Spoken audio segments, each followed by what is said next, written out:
श्रीमद् भागवत सप्ताह ज्ञान यज्ञ। ये कौन सा यज्ञ है? ज्ञान यज्ञ। जिस यज्ञ में हमारे कानों से कथा की आहुति कानों के माध्यम से पड़ती है और वो हृदय में जाती है और हृदय को शुद्ध कर देती है। कथा जब आप सुनते हैं तो कानों से आहुति ही जा रही है कथा की। जो आहुतियां आपके जीवन में आपको, देखो कथा में कितनी ताकत होती है, कितनी ताकत होती है कथा में कि आप लोग बैठे बैठे भगवत प्रेम में रोने लग जाते हैं। यदि प्रेम है आपके अंदर तो मतलब कथा आपके हृदय में जाती है ना, तो क्या करती है, अंदर जितना पाप जमा है उसे पिघला देती है, पिघला देती है और वो आंखों से अश्रु बन करके पाप बाहर आ जाते हैं। इसलिए जब आप कथा में जाते हैं, कथाएं सुनते हैं ना, तो कथा सुनने से क्या होता, चित्त की शुद्धि होती है, हृदय शुद्ध होता, पवित्र होता। हृदय की पवित्रता कैसे होगी? कथा से। इसलिए कथाएं सुना करो। प्रिय भक्तों, यहाँ भागवत जी की पोथी पाठ भी बैठे हैं और आप अपने पितरों पूर्वजों के लिए भागवत जी का, कुछ भक्तों ने आकर के कुछ घर में से ही पाठ कराया। आपने जो कार्य किया है अपने पितरों के लिए वो आपका कर्तव्य था और आपने अपने कर्तव्य को पूरा किया। अभी 26 दिसंबर से फिर भागवत जी की पोथी बैठेंगी। आप लोग भी अपने पितरों के लिए, पूर्वजों के लिए ये आयोजन कर सकते हैं और आप भी अपने पितरों की सदगति के लिए पाठ करा सकते हैं। कल हम लोगों ने सुना कि भगवान का जन्म हुआ। जन्म होते ही भगवान मथुरा से गोकुल की ओर चले। मैया यशोदा ने लाला को जन्म दिया, बधाइयां बजी, खूब उत्सव मनाया गया। भगवान शंकर भगवान का दर्शन करने आए, खूब बधाई लुटाई गई। ब्रह्मा जी आए, शिव जी आए, इंद्र आए, नारद जी आए, सब रूप बदल बदल कर श्याम सुंदर का दर्शन करने के लिए आए। आज जगत के पालनहार, जिन्हें निर्गुण निराकार कहते हैं, आज वही भक्तों के प्रेम के कारण सगुण साकार कृष्ण बन करके प्रकट हुए हैं, जिनकी एक छवि पाने के लिए शंकर जी आए। सबने खूब दर्शन किया। कि अभी दर्शन का सिलसिला चल ही रहा था कि कंस को बड़ी चिंता हुई। कंस ने देवकी वसुदेव को जेल से मुक्त कर दिया। पता है, जब भगवान का जन्म हुआ ना तो मुक्त कर दिया उसने। उसे लगा कि अब मारने वाला तो पैदा हो ही गया, इनको जेल में रखने से क्या फायदा। फिर मंत्रियों ने बोला कि नहीं जी, ये षड्यंत्र कर सकते हैं। तो फिर मंत्रियों के कहने पर कंस ने फिर देवकी वसुदेव को जेल में डाल दिया। फिर बेड़ियां हथकड़ियां डलवा दी। अब कंस को चिंता तो थी कि भाई मुझे मारने वाला ऐसा आकाशवाणी ने कहा है। वो कन्या, जो कन्या वसुदेव जी लाए और कन्या को पकड़ करके कंस ने पटकना चाहा था पत्थर पर, वो कन्या हाथ से छूटकर आकाश में चली गई। वो कन्या बोली कि तुझे मारने वाला पैदा हो गया। कंस तो थर थर थर थर थर थर कांपने लगा, डर गया, बहुत परेशान हुआ। कंस डर रहा है और डर के मारे कुछ समझ नहीं आता। तो उसने इमरजेंसी एक मीटिंग बुलाई कि क्या करें हम। तो उसमें से पूतना मौसी ने हाथ उठाया, बोले हम आपकी मदद कर सकते हैं। ये पूतना मौसी कौन है? कंस की मंत्री है, मंत्रिमंडल में कंस के पूतना मौसी है। पूतना बोली कि मैं जितने बच्चे पैदा हुए सबको मार देती हूँ दूध पिलाकर। ठीक है, जाओ। पूतना मौसी आकाश मार्ग से भ्रमण करती, उड़ती उड़ती सब जगह गई। पर गोकुल में बड़ा उत्सव था, बड़ी भीड़ थी। पूतना को लगा यहाँ कुछ बढ़िया है, चलो यहीं से शुरू करते हैं। अभी भगवान केवल 6 दिन के थे, छठी का दूध पी रहे थे। माँ दूध पिला रही थी कन्हैया को, दूध पिला के और आंगन में पालकी डाल करके, पलना डाल करके, लिटा करके झूला मैया यशोदा झूला रही थी। कि तभी पूतना मौसी की एंट्री हुई। पूतना आई, अरे शकल बदल कर आई है ना, बड़ी राक्षसी थी पूतना, बड़ी भयंकर दिखती थी, पर रूप बदल करके आई। रूप बदल लेते हैं ना लोग, कुछ लोग अंदर अलग होते हैं बाहर अलग होते हैं।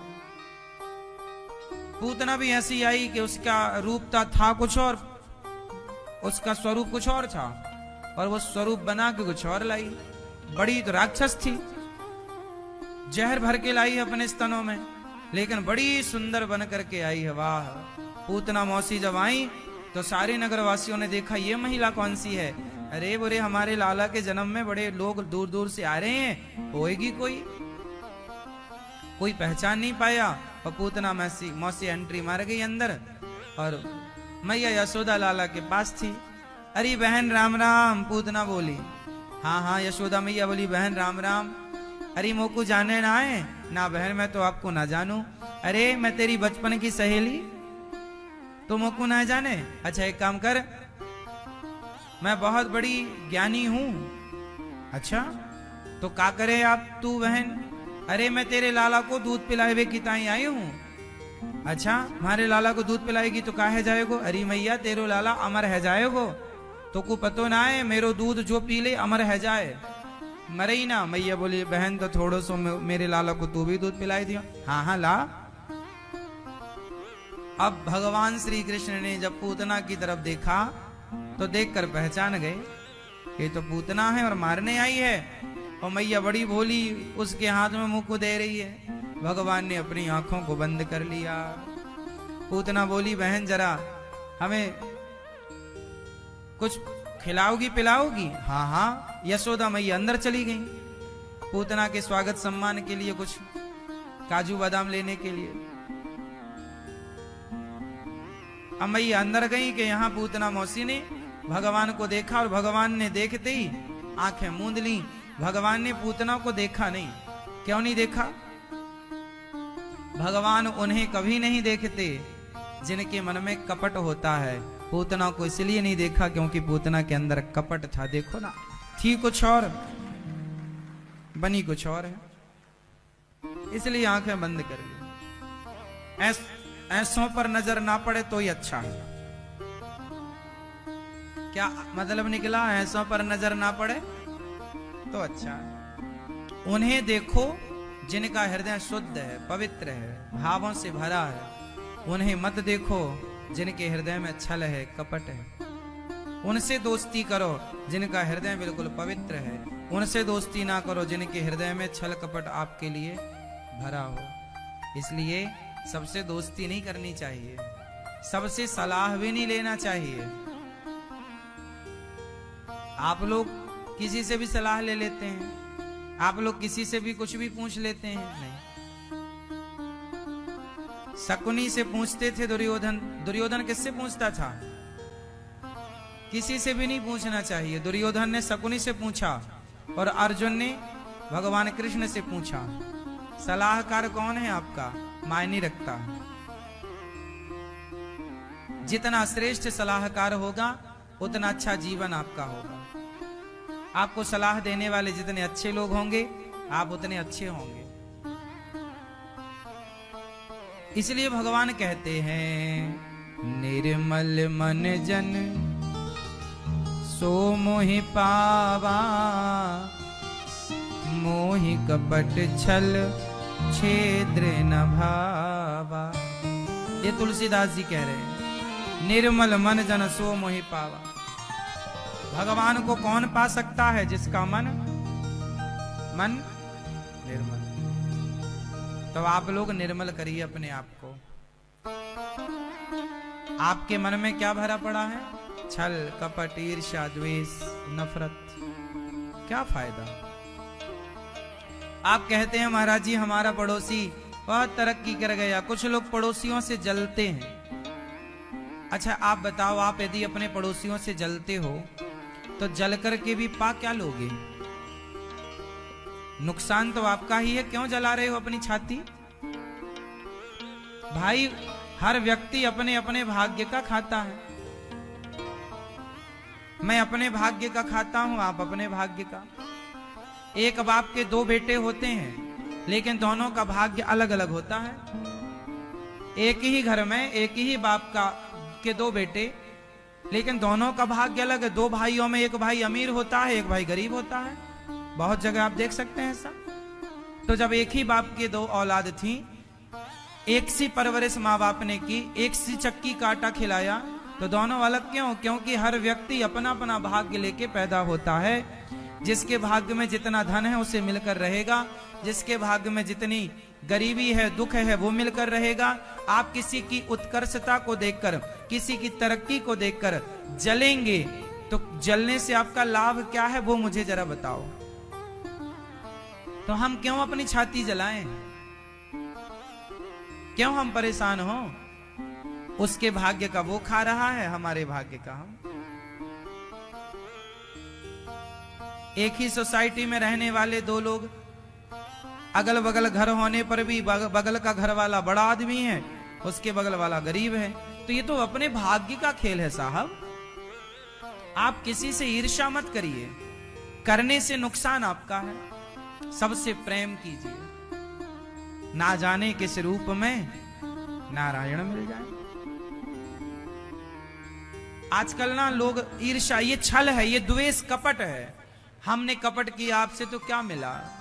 इसलिए सबसे प्रेम करो, सबसे अच्छा व्यवहार करो, और अपने अंदर किसी के प्रति कोई गिला शिकवा, ईर्ष्या, द्वेष ना रखो। आप तरक्की कर रहे हैं, आशीर्वाद है भगवान, आप और तरक्की करें। आप सबको आशीर्वाद दो, आप अपने पड़ोसी को भी आशीर्वाद दो कि भैया तुम खूब तरक्की करो। जब आप, एक बात बताएं, जब आप सबके लिए भला सोचते हैं, आपके शरीर में कुछ हार्मोन्स ऐसे होते हैं जो विचारों से बनते और बिगड़ते हैं। पता है आपको? आप यदि अच्छे विचार रखेंगे ना, तो आपके शरीर में एक अलग अच्छा पॉजिटिविटी अंदर होगी, तो एक अच्छे हार्मोन्स का जन्म होगा, एक अच्छी चीज आपके अंदर जन्म लेगी, आपको शांति प्राप्त होगी। और आप यदि गलत किसी के प्रति, अरे तेरा तो नाश हो जाए, तेरा तो बिगड़ जाए, तेरा तो ऐसा वैसा वैसा। कुछ लोग होते हैं जो दिन भर पड़ोसी की निंदा करते हैं, कुछ लोग होते हैं जो दिन भर फलाने की निंदा करते हैं, उसकी चुगली करते हैं। क्या होगा? आप क्यों जल रहे हैं? आप क्यों किसी से नफरत कर रहे हैं? इससे क्या होगा? उसका तो कुछ नहीं बिगड़ना जिसके बारे में आप सोच रहे हैं। आप अपना दिल जला रहे हैं, आप अपने को हल्का कर रहे हैं, आप अपने को नुकसान पहुंचा रहे हैं। आप अपने अंदर एक ऐसे इस माहौल से अपने अंदर एक ऐसी नेगेटिविटी पैदा कर रहे हैं जो आपको नुकसान करेगी, हानि पहुंचाएगी। इसलिए पॉजिटिव रहने के लिए हमें सबके गुण ग्रहण करने चाहिए, दोष नहीं। अच्छा ये बताओ, इस धरती में ऐसा कौन है जिसमें दोष ना हो? इस धरती पर ऐसा कौन है जिसमें बुराइयां ना हो? कोई है? आप में से कितने लोगों के अंदर बुराइयां हैं? हाथ उठाओ। और आप में से कितने लोगों के अंदर अच्छाइयां हैं? हाँ। इस धरती में चाहे पत्थर हो, चाहे मनुष्य, चाहे जड़ हो, चाहे चैतन्य, हर पदार्थ अच्छाई और बुराई से ही भरा है। आपके अंदर कुछ अच्छाइयां हैं और आपके अंदर कुछ बुराइयां हैं। इस धरती पर एक पत्थर लो, आप एक पत्थर लो, उस पत्थर में भी अच्छाई है और बुराई है। वो पत्थर किसी के सिर पर मार दो तो वो मार डालेगा, बुराई है। और पत्थर को आप सीढ़ी बना लो तो पांव रख के आप आगे बढ़ जाओ तो वो अच्छाई है। वो आपके बढ़ने में मदद भी कर सकता है और बढ़ते हुए को रोक भी सकता है। मतलब संसार के हर पदार्थ में अच्छाई और बुराई है। आपके अंदर अच्छाई और बुराई दोनों उपलब्ध हैं, अवेलेबल हैं आपके अंदर। बस आप बुराइयां देखो, आप बुराई देखो पर गैरों की नहीं, औरों की नहीं। किसकी देखो, किसकी देखो? क्या हम में बुराई नहीं है? जब हम में है तो हम अपनी देखें ना, हम आपकी क्यों देखें? एक बात बताएं, ये दास अनिरुद्ध जो है ना, हम कभी किसी की बुराई नहीं देखते। हमने अपनी आदत बनाई है कि हम आपकी बुराई कभी नहीं देखेंगे। हमें कुछ लगेगा तो हम आपको तुरंत बोल देंगे कि ये आप गलत कर रहे हैं, ये गलत है, एक बार बोलेंगे। हम आपकी बुराई नहीं देखेंगे, हम आपको सही सलाह दे सकते हैं। ना तो हम आपके पीठ पीछे हम आपकी बुराई करेंगे, ना हम आपके सामने आपकी बुराई करेंगे। आप गलत हैं तो बता देंगे कि आप यहां गलत हैं, बस। कुछ लोग समाज में पता है कैसे होते हैं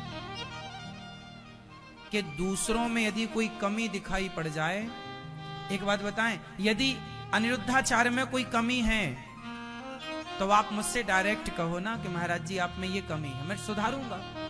अब आप क्या करेंगे कि आप अनिरुद्धाचार्य की कमी अनिरुद्धाचार्य से तो नहीं कहेंगे, पर जमाने से कहेंगे, जमाने से कहेंगे। तो जमाने से कहने से क्या लाभ है?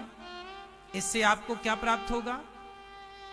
इससे ये प्राप्त होगा आपको कि आपके अंदर जो ईर्ष्या है किसी के भी प्रति, भाई जिसकी बातें आप गलत बातें जमाने में कर रहे हैं, मतलब आपको उससे ईर्ष्या है इसलिए कर रहे हैं। यदि ईर्ष्या ना होती, प्रेम होता, तो बच्चा गलती करता है तो मां बच्चे से कहती है, ना कि जमाने से कहती है। जहां प्रेम होगा वहां उससे कहा जाएगा, जहां प्रेम नहीं होगा वहां जमाने से कहा जाएगा। हाँ या ना? भाई बेटी गलती है करती है तो मां बेटी से कहती है कि जमाने से? बेटी ने कोई गलती की तो मां किससे कहेगी? बेटी से कहेगी, जमाने से थोड़ी पड़ोसियों से कहेगी। पड़ोसियों से उनकी बातें होती हैं जिनसे आपके अंदर ईर्ष्या है, जिनके प्रति नफरत है, घृणा है। इसलिए ये नफरत घृणा क्यों पालना? हम सब आपके हैं, आप सब हमारे हैं। ये भारत हमारा परिवार है, भारत में रहने वाला प्रत्येक व्यक्ति हमारा सदस्य है। और वसुधैव कुटुंबकम की भावना से राह में आए जो दीन दुखी, सबको गले से लगाते चलो। कमियां किसी में दिखें तुरंत बताओ। जमाने से बताना ये आपका गुण नहीं है, ये आपका दोष है। आप अपने पड़ोसी के बारे में भी बात करते हैं, आप अपने रिश्तेदार के बारे में भी बात करते हैं, तो आप क्यों अपना समय जाया कर रहे हैं, वेस्ट कर रहे हैं? क्या लाभ है? नहीं, ये आदत गलत है। भगवान कहते हैं मैं उन्हें कभी लाइक नहीं करता, कभी पसंद नहीं करता जिनके अंदर नफरत है, ईर्ष्या है, द्वेष है। सबसे प्रेम करो। भगवान ने आंखें क्यों मूंद ली पूतना को देखकर? क्योंकि पूतना के अंदर छल था, कपट था। वो थी कुछ और, बनी कुछ और है। इसलिए आप जैसे भीतर हो ना, वैसे ही बाहर रहा करो। अनिरुद्ध भी बुराई देखता है, मैं भी बुराइयां देखता हूं, लेकिन आपकी नहीं, खुद की बुराइयां देखता हूं। मैं अपनी बुराइयों पर ज्यादा काम करता हूं कि मेरे अंदर क्या कमी है, मेरे अंदर क्या बुराई है, मैं उसे बेहतर बनाने की रोज कोशिश करता हूं। और जब तक मेरी आखिरी सांस नहीं निकल जाती तब तक मैं रोज अपनी बुराइयों को ठीक करूंगा। क्योंकि मैं एक साल एक दिन में अपनी बुराइयां ठीक नहीं कर सकता, आखिरी सांस तक लड़ता रहूंगा, अपने को ठीक करने में, अपने आप को ठीक करने में लगा रहूंगा। आप गैरों की चिंता क्यों करते हैं? आप अपने को बेहतर बनाइए ना। बुरा जो देखन मैं चला, बुरा न मिलिया कोई, जो दिल खोजा आपुना हमसे बुरा ना। मैया सबसे बुरा कौन? आप बताओ सबसे बुरा कौन? आप बताओ सबसे बुरा कौन है? चुप ही रहना, चुप ही टाप सब लोग। जिनसे पूछेंगे वो बताएंगे। ये भैया बताओ सबसे बुरा कौन है? बहन बताएंगी बगल की, सबसे बुरा कौन? पड़ोसी? आप बताओ। दादाजी बताएंगे, आप बताओ। सबसे बुरा कौन? हाँ, आप वहां वहां ना देखो, आपसे पूछ रहे हैं। बताओ सबसे बुरा कौन? बताओ कौन सबसे बुरा? आपके गांव में सबसे बुरा कौन है? आपके सोसाइटी में, आपके मोहल्ले में सबसे बुरा कौन है? बताओ प्रभु, कौन सबसे बुरा? कौन सबसे बुरा है? अनिरुद्धाचार्य सबसे बुरा। बुरा जो देखन मैं चला, सब बुरा न मिलिया। इन आदतों को यदि आप ठीक कर सकें तो जरूर कीजिएगा, क्योंकि ये आपके हित में है। पता नहीं लोगों को क्या हो गया है, दिन भर निंदा, दिन भर चुगली। समय है भगवत चिंतन में लगाओ, प्रकृति की सुंदरता देखो, पेड़ पौधों से प्यार करो, गाय से प्यार करो, जीवों से प्यार करो, सबको देखो। ईश्वर ने कितनी सुंदर सृष्टि बनाई है, उस सृष्टि को गौर से देखो, आपको शांति का अनुभव होगा। चिड़ियों का चहकना देखा करो। पहले के लोग जंगल में क्यों रहते थे? बताओ, शहरों में शांति है कि जंगलों में? अब आप शहरों में रहकर बोल महाराज ये शांति नहीं है, हो ही नहीं सकती। दिन भर पहले के लोग बड़े साइंटिफिक थे, पहले के लोग जंगलों में रहते थे। क्यों जंगल में? क्यों? पहले के लोगों के जीवन में प्रकृति ना हमें शांति कराती। पहले के लोग ध्यान लगाते नहीं थे, पहले के लोग तो ध्यान में रहते थे हमेशा, 24 घंटे ध्यान में थे वो। अब तो ध्यान लगाए लगाए ध्यान नहीं लगता। मेडिटेशन आप करते हैं ना, करे नहीं होती मेडिटेशन, लगाए लगाए ध्यान नहीं लगता। पहले के लोग 24 घंटे वो पत्नी से बात कर रहे हैं तो ध्यान में ही थे। जंगल में रहने का फायदा क्या है? आप अपने घर को हरा भरा करो, पेड़ पौधे लगाओ। और देखो जंगल में क्या है, पेड़ पौधे हैं, पक्षी हैं, पशु हैं, सबको देखो और देखकर ईश्वर को याद करो। कि देखो आप बंदर, हम तो वृंदावन में ना कभी बैठ जाते हैं तो हम बंदरों को, हमें गौशाला में बहुत अच्छा लगता है। हम दिन में 2-3 राउंड गौशाला का रोज लगाते हैं, रोज जाते हैं गौशाला, गायों के बीच में बैठते हैं। गायों को केवल देखना है, आपको कुछ नहीं करना, चुपचाप बैठो और गायों को बस देखो। देखो गायों की आंखों को देखना। आपकी आंखों में ना आपकी अम्मा काजल लगाती है, लेकिन गाय को देखना, गाय के बछड़े को देखना, भगवान ने इतनी बढ़िया काजल लगा के भेजे हैं कि छूटती ही नहीं उसकी काजल। देखा कभी गौर से? जब गाय को देखो ना तो उस ईश्वर की रचना देखो कि वाह कितना बढ़िया ईश्वर ने रचा है ना? गाय को देखो तो गाय की आंखों को देखो, गाय की ममता को देखो कि वाह ईश्वर ने कितनी ममता भरी है इस गाय के अंदर, कितना प्यार भरा है। चिड़ियों को देखो, बंदरों को देखो, वाह छोटे छोटे बंदरों के बच्चे अपनी मां से लिपटे रहते, चिपके रहते हैं। थोड़ा देखो, महसूस करो कि ईश्वर ने आपको, वो बंदर हैं बेचारे, ना उन्हें खाने का कुछ ज्ञान, ना उनको ना रहने की कोई जगह, बस यहां से वहां भागते रहते हैं।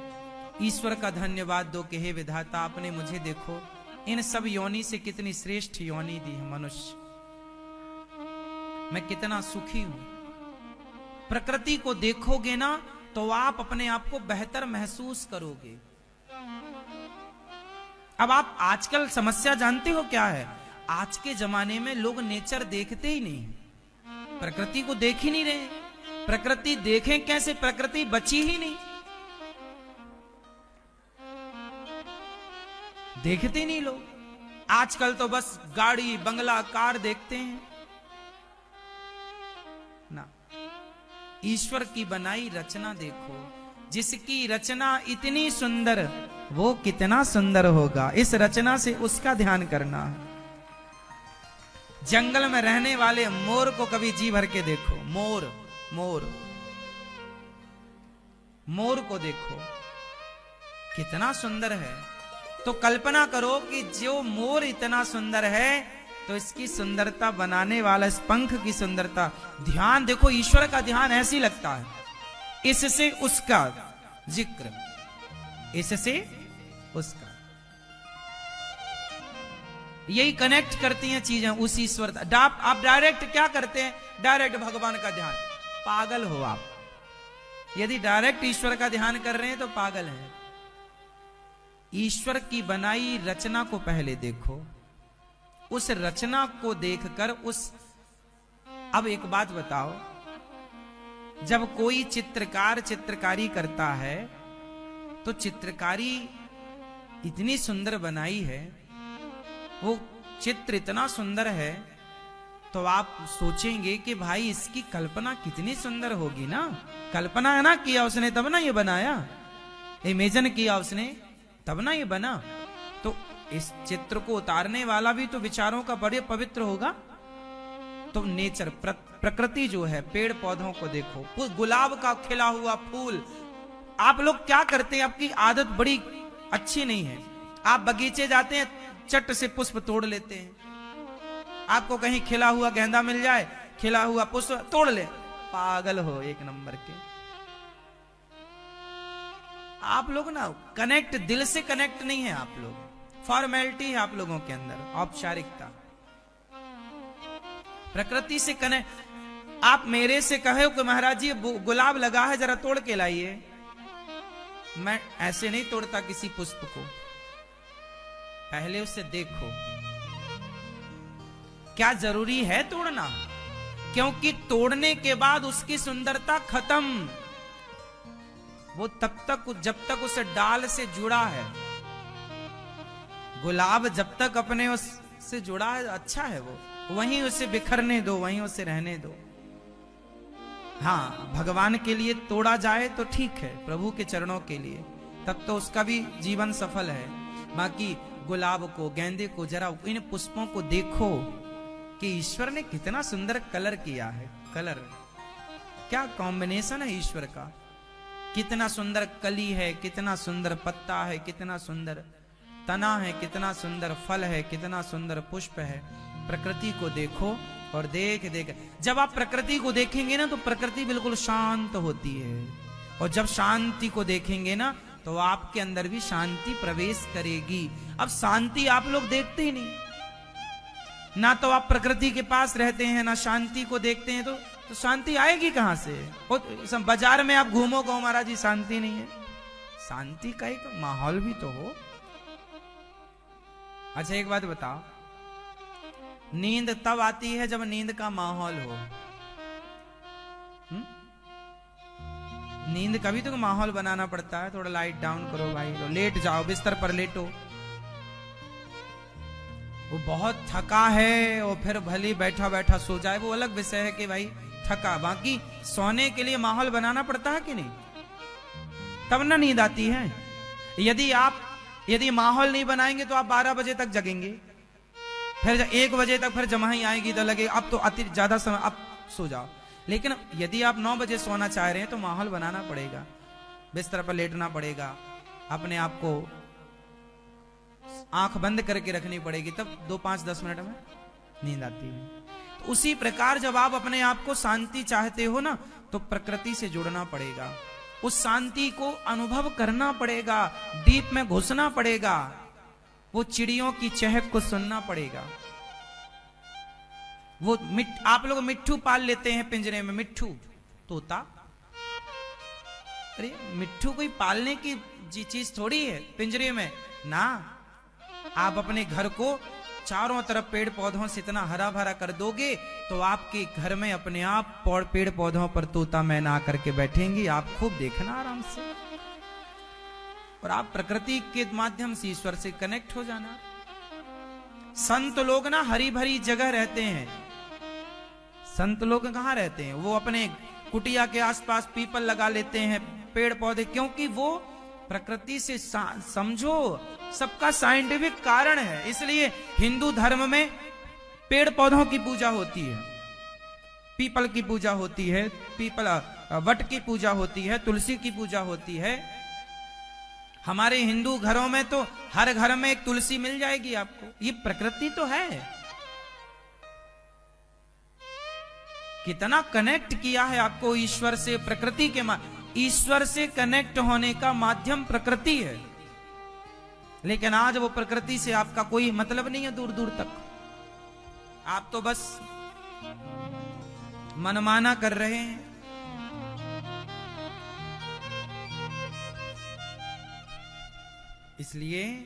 इसलिए भगवान ने गिरिराज जी को उठा करके समाज को मैसेज दिया कि प्रकृति सुरक्षित करो। पहाड़ बचेंगे, पेड़ पौधे बचेंगे तो आप बचेंगे, हम बचेंगे और शांति बचेगी। अब शांति बची नहीं, क्योंकि शांति आप अच्छा ये कितने लोग समझ पा रहे हैं मेरी भाव? मैं कुछ चीजें समझा नहीं पाता ना आपको, शब्दों की कमी होने के कारण, लेकिन मैं भावना आप तक पहुंचा देता हूं कि देखो जी, ये जो पेड़ पौधे हैं, ये जो चिड़ियों का चहकना है, ये जो प्रकृति है, इससे आप जुड़िए। जुड़ेंगे आपको शांति का अनुभव होगा। आप एक काम करो, आप 1 घंटा जाओ बाजार में बैठो और 15 मिनट जाओ किसी सुंदर से हरे भरे पार्क में बैठो। कहां आपको शांति का अनुभव होता? पार्क में। वहां हरियाली है और हरी चीज ना वो आंखों को अच्छी लगती है। इसलिए ईश्वर ने प्रकृति को हरी भरी बनाया। बारिश होती है, पूरी पृथ्वी दुल्हन की तरह सज जाती है।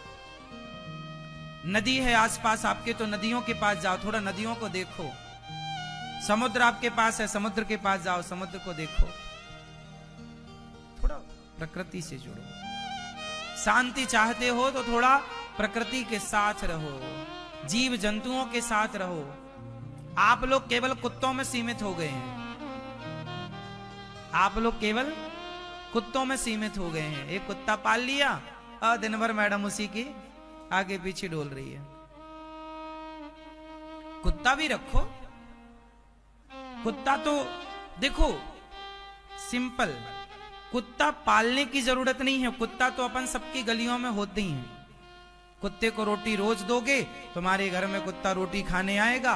कुत्ते को देखो कि ईश्वर ने इसे भी कितना बढ़िया बनाया है।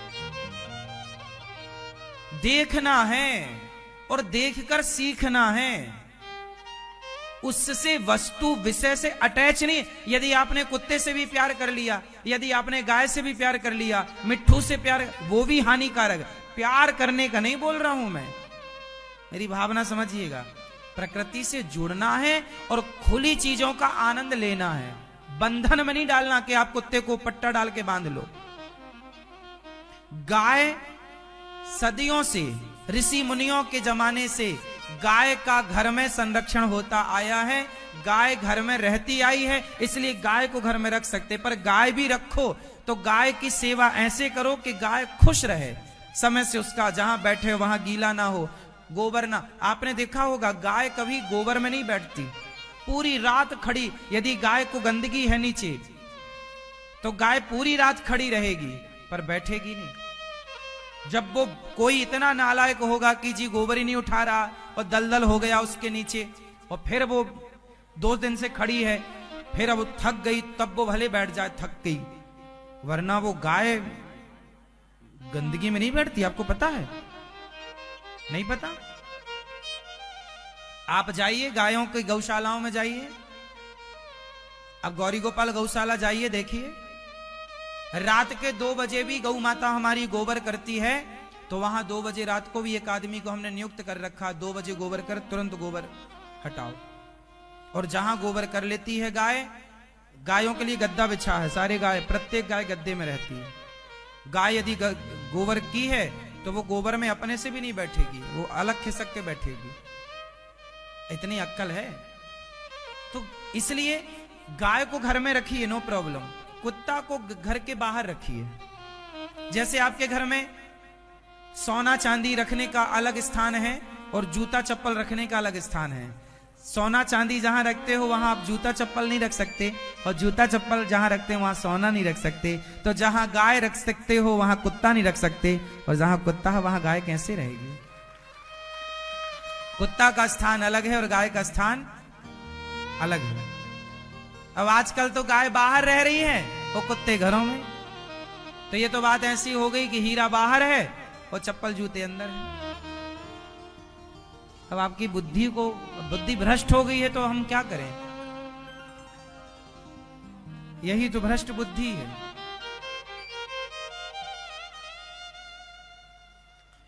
शांति का अनुभव चाहते हो तो प्रकृति हमें बहुत अच्छी लगती है। हमें जो अच्छा लगता है और जो हम जीवन में सीखते हैं, पैसा पैसा पैसा पैसा, ना रे बाबा, ये पैसा शांति नहीं देता। दाल रोटी देता है, लो दाल रोटी खाओ पियो भोग लगाओ, बाकी समय थोड़ा आनंद शांति तो है। आजकल कुछ नहीं है, पैसा है पर शांति नहीं है। पति पत्नी में एक दूसरे से ना प्रेम है, ना एक दूसरे से बढ़िया वार्तालाप है, ना बच्चे ना बाप ना। हाय पैसा, प्रभु तेरी माया तेरा खेल कैसा, जमाने को पागल बना दे ये पैसा। पैसे पैसे में आप मरते हैं। इस पैसे के चक्कर में आप कब बूढ़े हो गए जवानी से, कब आपके मरने का टाइम आया आपको पता ही नहीं चला। आप सारी जिंदगी अपने टाइम का, अपने वक्त का इंतजार करते रहे। आपको लगा कि मैं पढ़ लिख लूंगा तब मेरा टाइम आएगा। हाँ, फिर आप पढ़ लिख गए, फिर आपको लगा बढ़िया नौकरी लग जाएगी तब मेरा टाइम आ जाएगा, टाइम आएगा। आपको किसका इंतजार है? अपने टाइम का, अपने वक्त का। मेरा भी टाइम आएगा। तो जब आप पढ़ लिख रहे थे तब आपको लगता था अच्छा पढ़ लिख जाऊं, अच्छे नंबर आ जाएंगे तो मेरा टाइम आएगा। फिर लगा नौकरी लग जाएगी, अच्छा पैसा आएगा तब टाइम आएगा। बोले अब तो नौकरी भी लग गई, अब एक अच्छी पत्नी मिल जाएगी तो अपना टाइम बढ़िया हो जाएगा, अच्छा टाइम आएगा। हाँ, फिर पत्नी आ गई, फिर बोले नहीं अब बच्चा हो जाएगा, फिर टाइम आएगा, अपना टाइम आएगा, अपना भी वक्त आएगा, है ना। फिर बच्चा हो गया, बच्चा हुआ, उसको लगा अब ये पढ़ लिख जाए और ये पढ़ लिख के सेटल हो जाए तब अपना टाइम बढ़िया, फिर तो बैठे बैठे मौज करेंगे। हाँ, टाइम आएगा, शादी हो गई छोरा की, वो मस्त हो गए अपनी जिंदगी में। कि तभी एक दिन आपका स्वास्थ्य जरा बिगड़ा तो आपका बेटा डॉक्टर के पास ले गया और डॉक्टर ने बोला भाई साहब अब ले जाओ, इनका टाइम आ गया है। सारी जिंदगी जिस टाइम का इंतजार था वो टाइम आपको डॉक्टर बताएगा। आप भविष्य में खोए हैं। आप भविष्य की चिंता इतनी है आपको, भविष्य की प्लानिंग इतनी है आपकी कि उस भविष्य के चक्कर में आपने अपना वर्तमान बिगाड़ लिया है। उस भविष्य की प्लानिंग में आपने अपना वर्तमान, अरे वर्तमान जियो, अभी हंस लो, अभी आप हो, कल रहोगे इसकी क्या गारंटी है। इसलिए अभी हो तो हंस लो, गा लो, खूब खुश रह लो, भगवत चिंतन कर लो, प्रेम कर लो, अपनों के साथ बात कर लो, अच्छे से रह लो। अब आप ना अगले महीने की चिंता में, अगले हफ्ते की चिंता में, अगले दिन की चिंता में, अगले वर्ष की चिंता। अरे कल आएगा तो कल देख लेंगे, अभी तो रहो, हंसो। अभी कल की चिंता में आज क्यों परेशान हो रहे हो? कल की प्लानिंग करो, कल की चिंता ना करो। आप प्लानिंग नहीं करते, चिंता करते। प्लानिंग करो कल की, एक साल बाद की प्लानिंग करो। प्लानिंग करने का मना नहीं कर रहा हूं, चिंता करने का मना कर रहा हूं। और आप क्या करते हैं? प्लानिंग करते नहीं है, चिंता करते हैं। अब एक मैया बोली महाराज हमारी बेटी बड़ी हो रही है, अभी तो 16 साल की है, शादी करना है अब इसकी। 16 साल की और अभी से तुम नींद हराम होने लगी तुम्हारी, अभी इसको हो जाने दो उसके टाइम के अकॉर्डिंग शादी के लायक। जिस परमात्मा ने, देखो आपके करने से कुछ नहीं हो रहा है यहां पर। अच्छा ये बताओ आपके करने से क्या हो रहा है? प्रकृति स्वयं अपने आप सब करा रही है और कर रही है। उदाहरण दे दूं मैं आपको, आप कौन है कुछ करने वाले? पागल हैं आप सिर्फ जो ये कहते हैं मैं कर रहा हूं। आप और हम कुछ भी नहीं है, हमसे आपसे प्रकृति सब करा रही है। उदाहरण से देखो, अभी ये सीजन चल रहा है गेहूं का, गेहूं बोई जा रही है ना। अब गेहूं बोई जा रही है तो अभी ही क्यों गेहूं बोई जा रही है? क्योंकि ये जो मौसम है, ये जो सीजन है, ये जो समय है, ये समय गेहूं का है। ये अभी धान बोई जाएगी तो धान नहीं होगी। कहीं कहीं हो सकती है जहां मौसम अनुकूल होगा, बाकी हर जगह धान नहीं। अभी अभी ये गेहूं का मौसम है, गेहूं होगी, चना होगा, मटर होगी। तो प्रकृति क्या करा रही है? प्रकृति अभी आपसे गेहूं का बीज मांग रही हो तो वो बदले में आपको गेहूं दे रही है। मतलब प्रकृति देखो, आपने गेहूं बो दिया, फिर क्या हुआ? अंकुरित हुआ, फिर वो पौधा हुआ, फिर उसमें दाने लगे। वो अपने आप आपका काम बोना था, बो दिया। आगे का पूरा काम प्रकृति कर रही है कि नहीं? बोलो हाँ। किसान क्या करता? बो देता है, पानी डाल देता है, खाद डाल देगा। आगे का काम किसका है? जोर से पूरा काम प्रकृति करती है ना। किसान थोड़ी उसे बड़ा करता है। किसान खाद डाल सकता है, दवाई डाल सकता है, पानी डाल सकता है, बाकी पूरा काम कौन कर रहा है? तुम्हारी फसल पक गई, किसने पकाया? किसान ने पका लिया। प्रकृति, नेचर, वो अपना काम प्रकृति कर रही है। आप मानो ना मानो, आप प्रकृति के हिस्से हैं। आप जन्म ले चुके हैं। अब आपका लड़कपन, धीरे से प्रकृति आपका लड़कपन खत्म कर देगी। फिर आपके जवानी, लड़कपन से आप जवानी में आए, जवानी से देखो प्रकृति ने आपको अब बुढ़ापे की तरफ अग्रसर कर दिया है। अब आप बुढ़ापे की तरफ जा रहे हैं, और बुढ़ापे से फिर फाइनल बुढ़ापा आएगा, जर्जरता आएगी, और फिर फाइनल प्रकृति कहेगी चलो टाटा बाय बाय कहो चलो। और प्रकृति एक दिन समय आएगा कि आपकी आंखें बंद हो जाएंगी, लोग 4 लोग उठाएंगे, ले जाके फूंक देंगे, हिसाब खत्म। आपने कुछ नहीं किया, ना आपने अपने आप को जवान किया, ना तो आपने अपने आप को बूढ़ा किया। बताओ, आपने अपने आप को जवान किया? आपने अपने आप को बूढ़ा किया? किसने किया? प्रकृति ने। वो टाइम चल रहा है, वो टाइम आपके साथ खेल कर रहा है। पुरुष बली नहीं होता है, समय होत बलवान। भीलन गोपी लूट लई, वही अर्जुन वही वाण। समय बलवान है, इसलिए प्रकृति को समझो, समय को समझो। पैसा अलग विषय है साहब, जिंदगी का आनंद अलग है। आप जिसके पास पैसा है, जरूरी नहीं है कि वो जिंदगी का आनंद ले पाए। जिंदगी का आनंद क्या है? आप बताओ, जीवन का आनंद क्या है? जीवन का आनंद क्या है? चलो छोड़ो, सिंपल समझाऊं आपको। लड़कपन, जवानी, बुढ़ापा, इन तीनों में सबसे खूबसूरत क्या है? लड़कपन, जवानी, बुढ़ापा में सबसे खूबसूरत क्या, सबसे अच्छा क्या है? उत्तर दो जोर से, जोर से। लड़कपन, लड़कपन, जवानी, बुढ़ापे में सबसे अच्छा क्या है? कोई चिंता नहीं। हम भी बच्चे होते, नाम होता गबलू बबलू डबलू, लोग कहते हैप्पी बर्थडे टू यू। खाने को मिलता लड्डू, पीने को मिलता दूध, दुद्धू पीते। ये पी के पड़े हैं दुद्धू। ये देखो मस्त, कोई टेंशन नहीं। आपके बाल झड़ गए और ये बच्चे मस्त। ये जीवन है इनका। इसलिए जवानी में भी बच्चों की तरह, बुढ़ापे में भी बच्चों की तरह रहो। आपका आनंद, बच्चों का हंसना। बच्चों को पैसे से कोई मतलब नहीं है। बच्चे अपना हंसते हैं, गाते हैं, खेलते हैं, नाचते कूदते। आप लोग ना हंसते, ना गाते, ना खेलते। आप बस एक कमरे में बैठे हैं, मुंह फुला। जरा बात हुई, गुस्सा, गुस्सा किया, डांटा, डपटा, खत्म। ये जीवन है? ये सुअर टाइप का मुंह बनाए बैठे हो।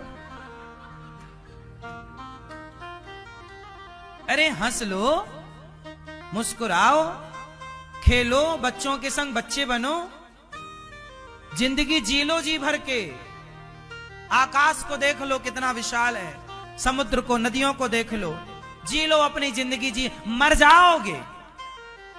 ये पैसे वैसे सब तुम्हारे धरे रह गए, तुम्हारे बाप दादे सब मरे तो ले गए क्या कुछ, और तुम जोड़ जोड़ के रख रहे हो। ले जाना, कुछ तुम्हारे बाप दादे ले गए, कुछ तुम ले जाना। अरे जिंदगी जी लो, बिंदास जियो, हंस लो, गा लो, अच्छी बातें करो, अच्छे से रहो। हर बात पर गुस्सा क्यों? हर बात पर ईर्ष्या? किसी की तरक्की पर नफरत? तरक्की करने वाला कर लेगा। तुम्हारे बाप से रोक सको तो रोक लो, तुमसे रुक सके तो रुक लो। क्या होगा तुम्हारे जलने से? इसलिए अपने चित्त को, अपने हृदय को, बच्चे इतने मस्त क्यों रहते हैं? क्योंकि बच्चों के अंदर छल नहीं है, कपट नहीं है, ईर्ष्या नहीं है, द्वेष नहीं है। आप लोग अपने आप को बच्चा बना लो, बच्चों की तरह। कोई बच्चे तो बच्चे हैं, उन्हें ये नहीं पता कि आप बड़े हैं कि छोटे हैं, कि आप बच्चों को एक थप्पड़ मारो, बच्चे रोएंगे, लेकिन रोने के बाद तुरंत आपकी गोद में आ जाएंगे। और आपको जरा कोई एक थप्पड़ मार दे तो फिर आपको कहे वो वाह, तो आप लाठी लेके आएंगे, तेरी टांग तोड़